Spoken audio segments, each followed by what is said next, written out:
एक समय पहले एक पुराना घर था। उस घर की चौकीदारी अंजया नामक एक बूढ़ा आदमी करता था। अंजया अपने पोती शिरीषा के साथ रहता था। उन दोनों के अलावा और कोई नहीं था। अंजया बहुत मेहनत करता था। उम्र बढ़ने के कारण वो और कोई काम नहीं कर पाता था। लेकिन उस गांव के लोग अंजया के चौकीदारी के बारे में अजीब तरह की बातें करते थे। अरे अंजया, घर पे बैठो ना, कम से कम 4 लोगों के बीच में तो रहोगे। उस पुराने बंगलो के लिए क्या ही काम करोगे? भूत वूत घुस गया तो? अरे हम कहाँ भाग सकेंगे बाबू। ऐसे उसे सारे गांव वाले बहुत बुरा कहते थे। इतना ही नहीं, अंजया की पोती के साथ कोई नहीं खेलता था। आज तुम पाठशाला क्यों नहीं आई पूजा? तुम्हारे बगल में बैठने के कारण मेरे माँ बाप मेरा पाठशाला ही बदल दे रहे हैं। हाँ, कम से कम साथ में खेलेंगे ना। बाप रे, माँ मार ही डालेगी मुझे। ऐसे अपमानों के साथ ही अंजया और शिरीषा कई साल बताते हैं। एक दिन जब अंजया अपमान सहन ना करने के वजह से रो रहा था, उसे बंगलो के अंदर से पायल की आवाज सुनाई देता है। अचानक उसे ऐसी आवाजें सुनाई देने पर तुरंत उठ के बंगलो की ओर देखता है। वो पायल की आवाज और कदम उसके ही ओर बढ़ते हुए सुन के कांपने लगता है। कांपते हुए अंजया को एक लड़की का आवाज सुनाई देता है। अंजया, मैं इसी घर का मालकिन गोपी लीला हूँ। इतने साल मेरे घर की देखभाल करने के लिए धन्यवाद। मुझे पता है कि तुम इस घर की चौकीदारी करने के लिए कितने अपमान सह रहे हो। माता, क्या आप सच कह रहे हो? लेकिन मुझे सिर्फ आपका आवाज सुनाई दे रहा है।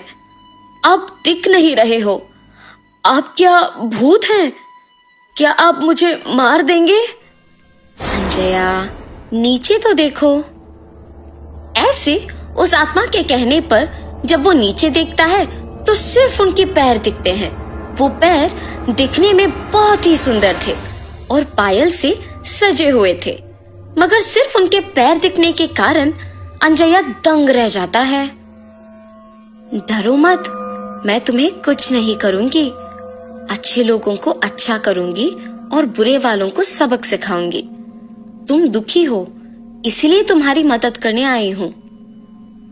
उसकी बातें सुनकर डर के मारे अंजया कहता है, माता, पहले से ही गांव में सारे लोग यही सोच रहे हैं कि हम में भूत घुसा है। लगता है कि आप वो बात सच करने वाली है। हाँ, मैं आपकी सहायता की कोई जरूरत नहीं है। कृपया मुझे छोड़ दीजिए। ये कह के रोता है। जब वो आत्मा कहती है, ठीक है, मैं अपने पायल यहीं पे छोड़ रही हूँ। ये अपने पोती को बांधो, सब अच्छा ही होगा। मेरे घर के लिए तुमने आज तक इतना काम किया है, उसके लिए बस ये एक छोटा सा तोहफा समझो। ये पायल बांध के जो भी मांगोगे वो पूरा हो जाएगा। भूलना मत।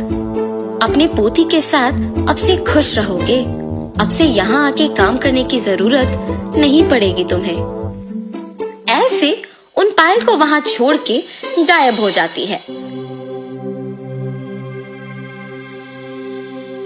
अंजया उन्हें लेकर घर जाता है। घर पहुंच के अंजया सोच में पड़ जाता है कि पोती को कैसे समझाएगा ये बात। उतने में पोती घर पहुंचती है। दादाजी, क्या हुआ? आप दुखी क्यों दिख रहे हो? शिरीषा, मैं तुम्हें एक बात बताऊंगा, मगर तुम्हें डरना नहीं है, ठीक है? ऐसे शिरीषा को सब कुछ बताते हैं। दादाजी के हाथों से पायल लेके कहती है, हाय भगवान, कितने सुंदर पायल है। गोपी लीला जी बहुत अच्छे हैं। उन्हें भूत के नाम से मत पुकारो दादाजी। उन्होंने अगर इतना अच्छा तोहफा मुझे दिया तो ही सोचिए। ऐसे खुशी के साथ कहती है और अपने दादाजी से वो पायल बंधवाती है। बेटी शिरीषा, याद है ना, इन पायल को पहन के जो भी मांगो वो हो जाता है, इसीलिए ध्यान से रहना। सब कुछ पता होने के बावजूद शिरीषा बिना कोई डर के साहस के साथ उन पायल को बांध के पूरा घर चलती रहती है। उस रात को शिरीषा को खिला के सुलाने के बाद अंजया भी सो जाता है। शिरीषा पायल के सहारे उड़ते हुए नीचे का सारा धरती पूरा सुंदर दिखते हुए, उसके ही साथ सारे पक्षी उड़ते हुए बादल के बीच में से हंसते हुए खेलते हुए दिखाई देता है। कितना सुंदर सा भावना है।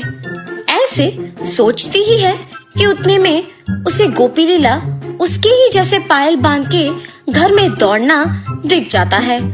गोपी लीला अपने पायल को छू के कुछ सोचती है और आंख खोलते ही उसके सामने एक बड़ा सा हाथी होता है।